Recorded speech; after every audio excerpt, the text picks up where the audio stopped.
And don't get me wrong, I'm not perfect. I still make mistakes. As I mentioned earlier, one time I was having this a lot of anxiety around taking this next step, and I couldn't tell the difference between that feeling in your stomach of like nerves. This like, yes, go and do it. I know it's scary, but go and do it anyway. And whoa, red flags. Don't go down this path. And I thought the red flag, don't go down this path feeling was the same as the don't be afraid, go after something that's scary feeling. And I ended up getting scammed to the tune of $10,000, and I barely had it at the time. It really hurt me. Uh, but through that lesson of getting scammed out the $10,000, I then understood the difference between the feelings.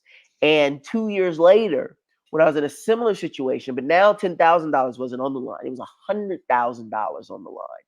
I recognized the feeling. I said, you know what? I feel the same way now that I felt then. So I think this deal is not the right deal for me.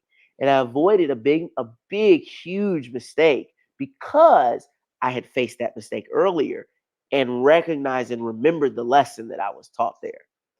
Right, you learned your lesson. You didn't Yeah. have to repeat the pattern.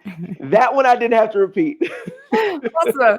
I love the way you tell stories. Now, you've told your stories a lot of times, and you've told it on stages like Shark Tank. But what have you learned about effective storytelling? Do you have some Mm. tips that you can share with our listeners?